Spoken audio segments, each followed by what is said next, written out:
नमस्कार, स्वागत आप सभी का डीडी न्यूज के इस खास बुलेटिन एक्सप्रेस 100 में, जहां आपके लिए लेकर आते हैं राजनीति, मनोरंजन, देश दुनिया, खेल और व्यापार जगत की सभी बड़ी खबरों को एक्सप्रेस यानी फटाफट अंदाज में।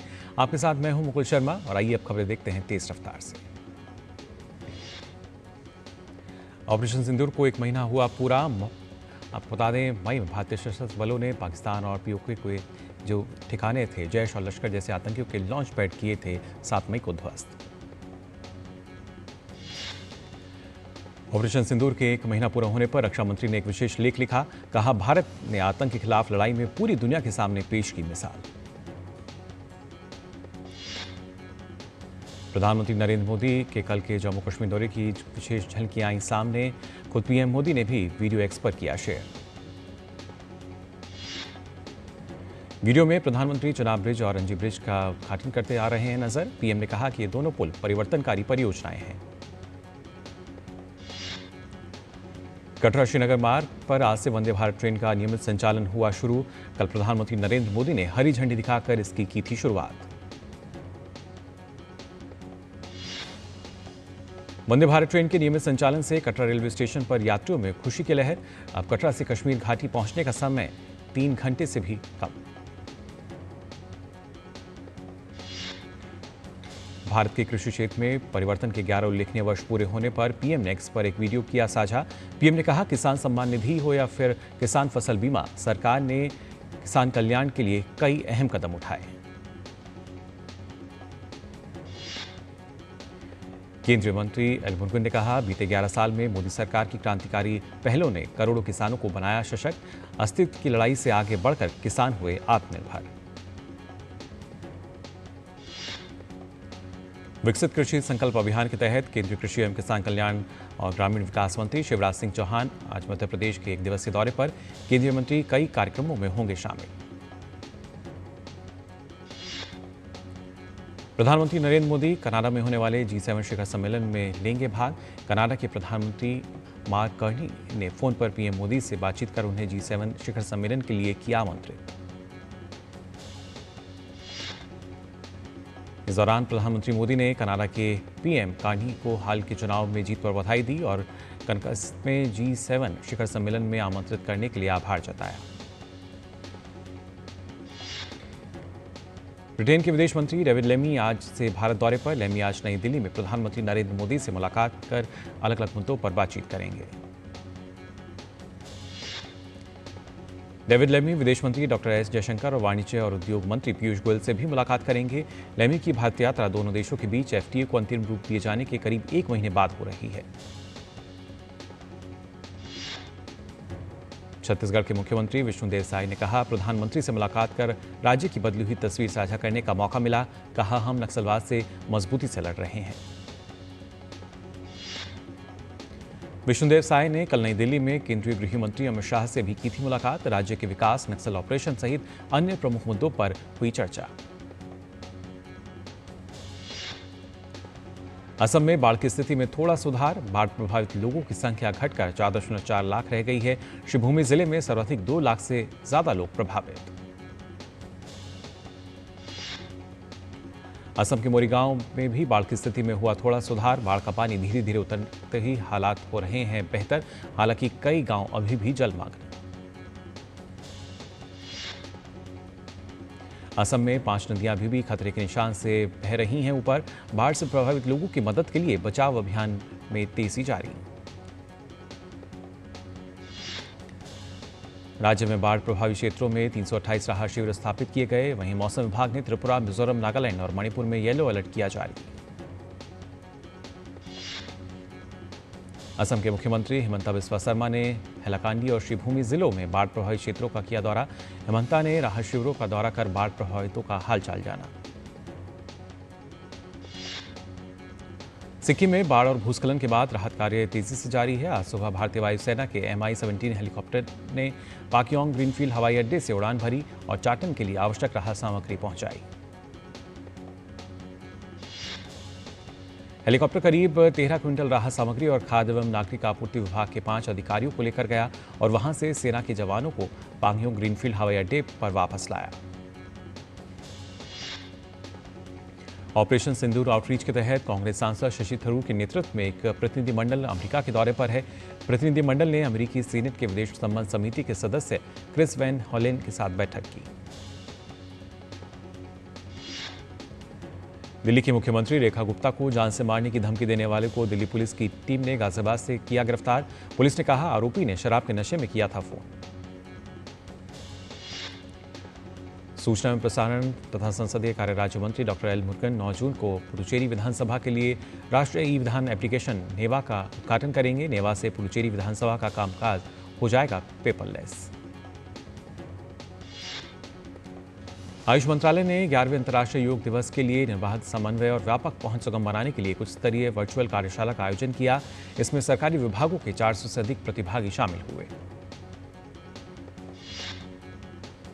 बिहार के समस्तीपुर के लोगों को जल्द ही मिलेगी बड़ी सौगात। केंद्र सरकार ने मगरदीह घाट से मुक्तापुर तक 4 लेन सड़क और पुल निर्माण के लिए 58.60 करोड़ रुपए की स्वीकृति मिली। इस परियोजना में राष्ट्रीय उच्च पथ संख्या 322 पर मथुरापुर से मुक्तापुर आरोबी तक कुल 2.056 किलोमीटर लंबी सड़क को 4 लेन में बदला जाएगा और बूढ़ी गंडक नदी पर पुल का निर्माण होगा। हिमाचल प्रदेश के सरकारी अस्पतालों में अब इलाज हुआ महंगा। मरीजों को रजिस्ट्रेशन की पर्ची के लिए भी अब अदा करना होगा 10 रुपए का शुल्क। पहले निःशुल्क बनती थी रजिस्ट्रेशन की पर्ची। मरीजों से पंजीकरण शुल्क वसूलने का फैसला बीती 5 जून से है प्रभावी। सरकार ने कहा इसके अस्पतालों में ज्यादा सुविधाएं मुहैया होंगी। इससे वहीं विपक्ष ने कहा वित्तीय संकट से जूझ रही है हिमाचल सरकार।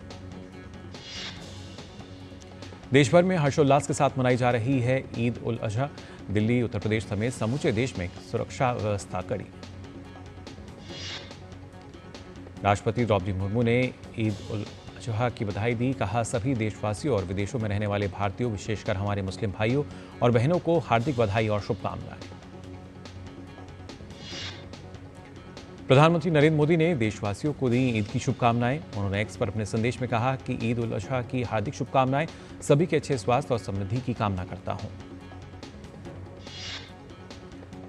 दिल्ली की जामा मस्जिद में सुबह नमाज अदा की गई। हजारों की संख्या में लोगों ने यहां ईद की नमाज पढ़ी। इस दौरान मस्जिद के बाहर कड़ी सुरक्षा व्यवस्था रही। ईद उल अजहा के मौके पर लोगों ने मुंबई की माहिम दरगाह पर नमाज अदा की। इस दौरान बड़ी संख्या में इस्लाम के धर्मावलंबियों ने एक दूसरे के गले लगकर ईद की बधाई दी। मध्य प्रदेश की राजधानी भोपाल की ईदगाह में लोगों ने ईद उल अजहा की नमाज अदा की। इस दौरान हजारों की संख्या में लोगों ने परवरदिगार को याद किया। जम्मू कश्मीर की राजधानी श्रीनगर में ईद उल अजहा के मौके पर बड़ी संख्या में लोगों ने नमाज अदा की। नमाज के बाद लोग एक दूसरे से गले मिलते नजर आए। ईद उल अजहा के अवसर पर अजमेर की अजमेर शरीफ दरगाह में लोगों ने नमाज अदा करने यहां पर पहुंचे। अकीदतमंद सर पर फूल रखकर ख्वाजा मोइनुद्दीन चिश्ती की दरगाह पर टेक रहे हैं माथा। उत्तर प्रदेश के संभल में ईद उल अजहा के मौके पर जामा मस्जिद में बड़ी संख्या में लोगों ने नमाज अदा की। यहां ईद का त्योहार शांतिपूर्ण तरीके से मनाया जा रहा है। संभल के डीएम राजेंद्र पेंसिया ने कहा कि पुलिस प्रशासन की ओर से सुरक्षा के हैं पर्याप्त इंतजाम। कहा हम चाहते हैं कि शांति और पूर्ण सहयोग के साथ संपन्न हो ईद उल अजहा के मौके पर लोगों ने पटना में एकत्रित होकर नमाज अदा की। इस दौरान पुलिस प्रशासन की ओर से सुरक्षा के रहे कड़े इंतजाम। भाजपा नेता मुख्तार अब्बास नकवी ने दिल्ली में पढ़ी ईद उल अजहा की नमाज। नकवी ने कहा सौहार्द और भाईचारे की डोर कहीं से भी ना पड़े कमजोर। केरल के तिरुवनंतपुरम में शांति के साथ मनाई जा रही है ईद उल अजहा। बड़ी संख्या में लोगों ने जुमा मस्जिद में लोगों ने नमाज अदा की। असम के गुवाहाटी में ईद उल अजहा के मौके पर बड़ी संख्या में लोग एकत्रित होकर उन्होंने नमाज अदा की। इस दौरान लोगों ने एक दूसरे के गले लगकर ईद की बधाइयां भी दी। अयोध्या के आईजी रेंज प्रवीण कुमार ने कहा है ईद के मौके पर पुलिस और प्रशासन पूरी तरह से है सतर्क। रेंज के सभी जिलों में शांतिपूर्वक अदा की गई नमाज। सरकार के प्रयासों से देश में तेजी से कम हो रही है गरीबी। विश्व बैंक की ताज़ा रिपोर्ट के अनुसार पिछले 10 सालों में भारत में अत्यधिक गरीबी की दर 27% से घटकर 5.3% पहुंची। वर्ल्ड बैंक के लेटेस्ट डेटा से पता चलता है कि अत्यधिक गरीबी में रहने वाले लोग 344.47 मिलियन से घटकर केवल 75.24 मिलियन रह गए हैं। आंध्र प्रदेश सरकार और आर्टिफिशियल इंटेलिजेंस कंप्यूटिंग की अग्रणी अमेरिकी कंपनी NVIDIA ने राज्य में एक मजबूत AI पारिस्थितिकी तंत्र को बढ़ावा देने के लिए एक MOU पर हस्ताक्षर किए हैं। इस सहयोग का उद्देश्य AI संचालित नवाचार और प्रतिभा विकास में आंध्र प्रदेश को अग्रणी राज्य के रूप में स्थापित करना है। दोनों पक्ष अगले 2 वर्षों में आंध्र प्रदेश में प्रदेश भर में 10,000 इंजीनियरिंग छात्रों को कौशल प्रदान करने के लिए काम करेंगे।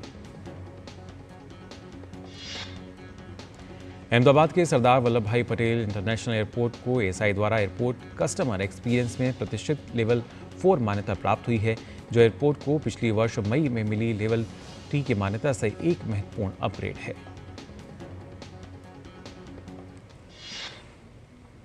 और फिलहाल एक्सप्रेस 100 में हम यहाँ रुकने एक छोटे से ब्रेक के लिए जल्द हाजिर होते हैं।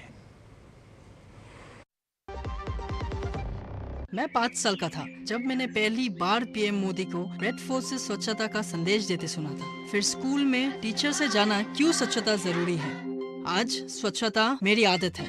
इस नए भारत ने बचपन से ही स्वच्छता का कल्चर देखा है। यही अमृत पीढ़ी बनाएगी विकसित भारत। टाइम पे खा लेना और प्लीज बाइक धीरे चलाना जी। और ये तुम्हारी सेफ्टी के लिए। अरे एक बात तो रह गई। LIC ये हमारी सेफ्टी के लिए। दिल की सुनो, LIC चुनो। LIC हर पल आपके साथ। ब्रेक के बाद आप सभी का एक बार फिर स्वागत। आप देखते हैं एक्सप्रेस 100। आइए खबर एक बार फिर से देखते हैं तेज रफ्तार से। ये मान्यता SVPI एयरपोर्ट को वैश्विक स्तर पर चुनिंदा एयरपोर्ट समूह और भारत में तीसरे स्थान पर रखती है, जो सभी टच पॉइंट्स पर कस्टमर एक्सपीरियंस को बढ़ाने के लिए एक असाधारण प्रतिबद्धता को दर्शाता है। भारत में एलन मस्क की कंपनी स्टारलिंक को सैटेलाइट कम्युनिकेशन सेवाएं देने के लिए आधिकारिक लाइसेंस जारी कर दिया गया है।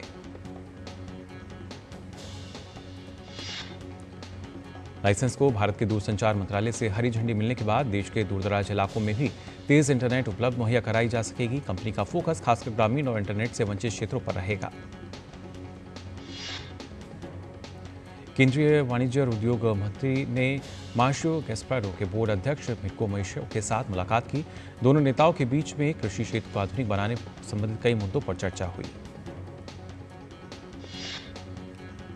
वित्त मंत्री निर्मला सीतारमण ने शुक्रवार को कहा कि पिछले 11 वर्षों में रजिस्टर्ड स्टार्टअप की संख्या 1.76 लाख तक पहुंच गई है, जिसमें $1 बिलियन और उससे अधिक वैल्यूएशन वाले स्टार्टअप यानी यूनिकॉर्न की संख्या 118 दर्ज की गई है। केंद्रीय मंत्री हरदीप सिंह पुरी ने एक पोस्ट में कहा है कि पिछले 11 वर्षों में 7 नए IIT, 8 नए IIM और 16 नए एम्स स्थापित किए गए हैं। केंद्रीय कोयला एवं खान मंत्री जी किशन रेड्डी ने कल नई दिल्ली राष्ट्रीय महत्वपूर्ण खनिज मिशन के तहत खनिज संगोष्ठी का उद्घाटन और NCMS आउटरीच फोरम का शुभारंभ किया।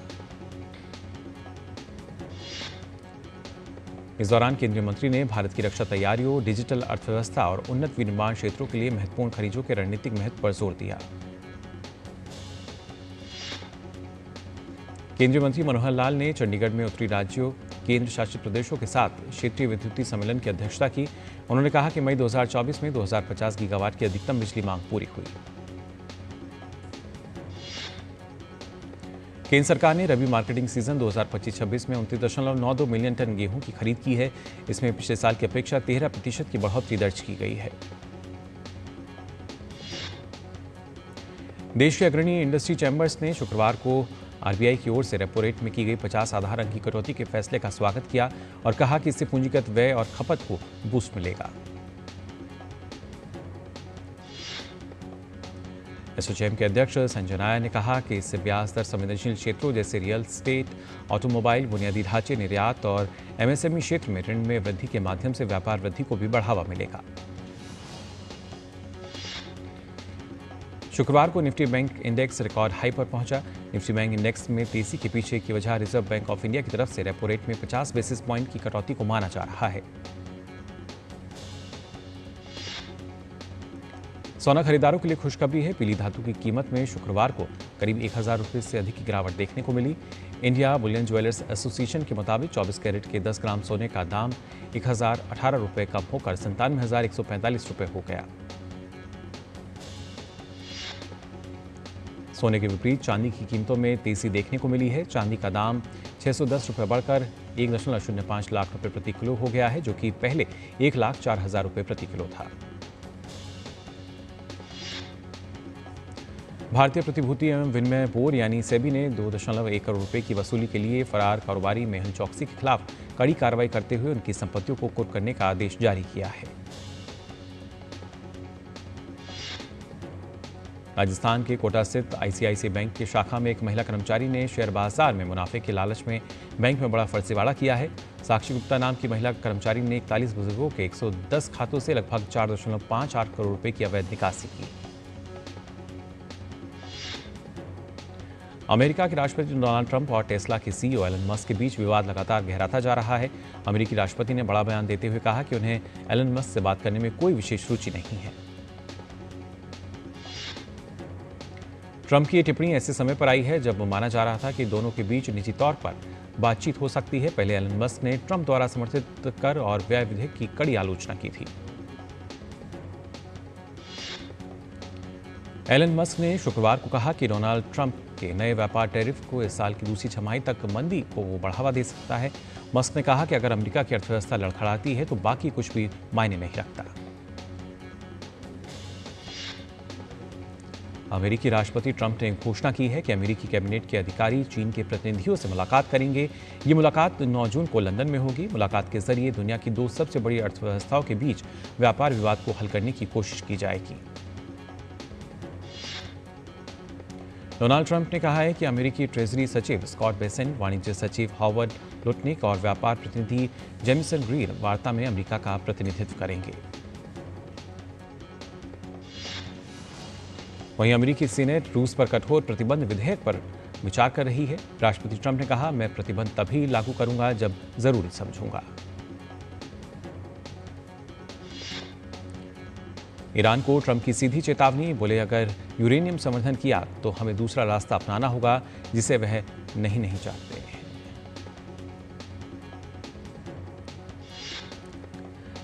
मेक्सिको सिटी में शिक्षकों का विशाल मार्च प्रदर्शन के दौरान कुछ प्रदर्शनकारियों ने सरकारी भवनों में की तोड़फोड़। कई इलाकों में बढ़ाई गई सुरक्षा। बोलीविया के सुप्रीम इलेक्टोरल कोर्ट ने देश भर में जारी विरोध प्रदर्शनों और आशंका के बावजूद 17 अगस्त को राष्ट्रीय आम चुनाव कराने की प्रतिबद्धता दोहराई।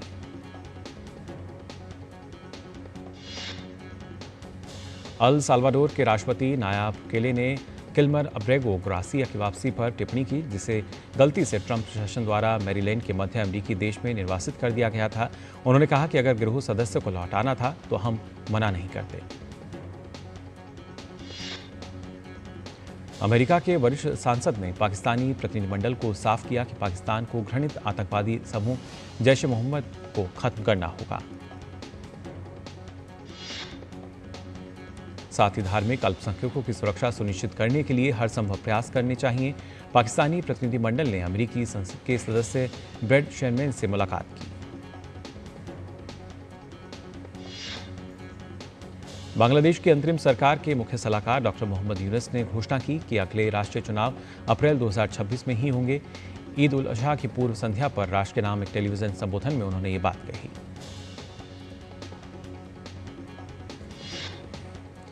और फिलहाल वक्त हो चला है एक और छोटे से ब्रेक का। जल्द लौटेंगे, आप देखते रहिए डीडी न्यूज। जब धरती चीर कर निकलता है लोहे का पत्थर और मिलता है मोंगिया के जोश से, फिर तपता है, पिघलता है और बनता है फौलाद। अब होता है सरिया सारी खूबियों के साथ।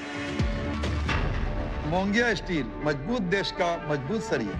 LIC लाया है unit linked insurance plan index plus. जीवन बीमा पाइए और निफ्टी स्टॉक्स के साथ अपने मार्केट रिटर्न्स को तेजी से बढ़ाइए। इस अट्रैक्टिव कॉम्बिनेशन के साथ अपना कल सुरक्षित कीजिए। सिर्फ 2500 रुपए मंथली प्रीमियम से शुरुआत कीजिए। आज ही LICindia.in पर जाएं। ब्रेक के बाद आप सभी का एक बार फिर स्वागत। आप देख रहे हैं एक्सप्रेस 100। आइए खबरें देखते हैं एक बार फिर से तेज रफ्तार से। बांग्लादेश में मोहम्मद यूनुस ने अपने संबोधन के दौरान पिछले 10 महीनों में अंतरिम सरकार की उपलब्धियों को भी रेखांकित किया और इस बात पर जोर दिया कि सरकार न्याय, सुधार और चुनाव के 3 सूत्रीय एजेंडे पर काम कर रही है। लॉस एंजल्स के डाउनटाउन में पुलिस और प्रदर्शनकारियों के बीच टकराव देखने को मिला। प्रदर्शनकारियों की भीड़ को रात के समय तितर-बितर करने के लिए पुलिस ने आंसू गैस का भी सहारा लिया। गौरतलब है कि संघीय आवर्जन छापे के एक दिन बाद शहर भर में दर्जनों लोगों को हिरासत में लिया गया था। गतिरोध की शुरुआत में कुछ प्रदर्शनकारियों ने अधिकारियों की ओर टूटे हुए कंक्रीट के टुकड़े फेंके और पुलिस ने आंसू गैस और मिर्च स्प्रे की बौछार करके जवाब दिया। मक्का में सुबह से ही नमाज के दौरान हजारों लोगों ने काबा की परिक्रमा की। बुधवार से हाजियों ने हज यात्रा से जुड़े अरकान शुरू कर दिए हैं, जो अगले कुछ दिन तक जारी रहेंगे। दक्षिण कोरिया के नए राष्ट्रपति ली जे-म्यांग और अमेरिकी राष्ट्रपति डोनाल्ड ट्रंप ने अपने पहले फोन कॉल के दौरान एक त्वरित टैरिफ समझौते की दिशा में काम करने पर सहमति व्यक्त की है। साल के तीसरे ग्रैंड स्लैम फ्रेंच ओपन के महिला एकल वर्ग का फाइनल मुकाबला आज बेलारूस की एरिना साबालेंका और अमेरिका की कोको गॉफ के बीच होगी खिताबी भिड़ंत। साबालेंका ने मई में मैड्रिड ओपन में गॉफ को हराया था। इस बार उन्होंने गत विजेता और 4 बार की चैंपियन इगा स्वितेंक को सेमीफाइनल में हराकर फाइनल में जगह बनाई है। विश्व नंबर 1 टेनिस खिलाड़ी यानिक सिनर साल के तीसरे ग्रैंड स्लैम फ्रेंच ओपन के फाइनल में पहुंच गए हैं। सिनर ने यह सफलता 24 बार के ग्रैंड स्लैम विजेता सर्बिया के नोवाक जोकोविच को हराकर हासिल की।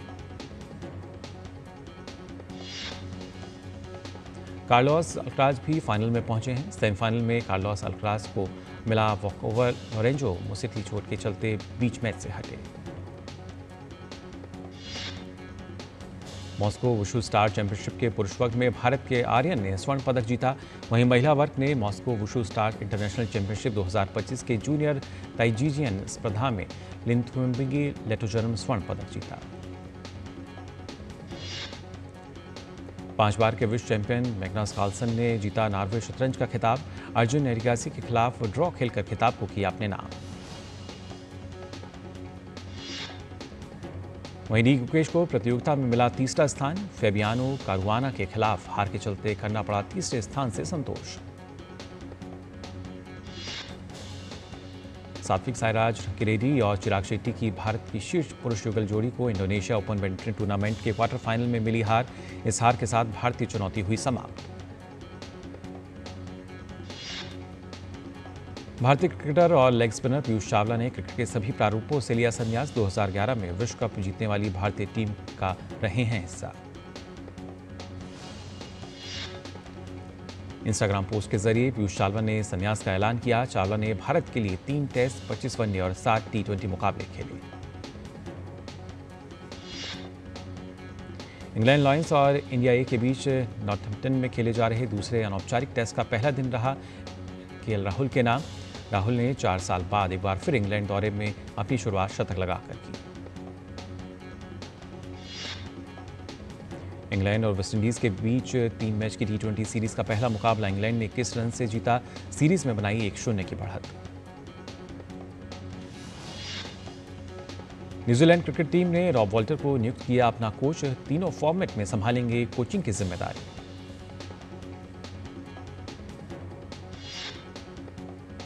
भारत के खिलाफ टेस्ट सीरीज के दूसरे टेस्ट से इंग्लैंड टीम से जुड़ सकते हैं जोफ्रा आर्चर। अगले महीने एजबेस्टन में खेला जाएगा दूसरा मुकाबला। एस्टन विला के स्ट्राइकर ओली वॉटकिंस ने चोट के चलते इंग्लैंड स्क्वाड से नाम लिया वापस। ओली वॉटकिंस ने इंग्लैंड के लिए अब तक किए 5 गोल।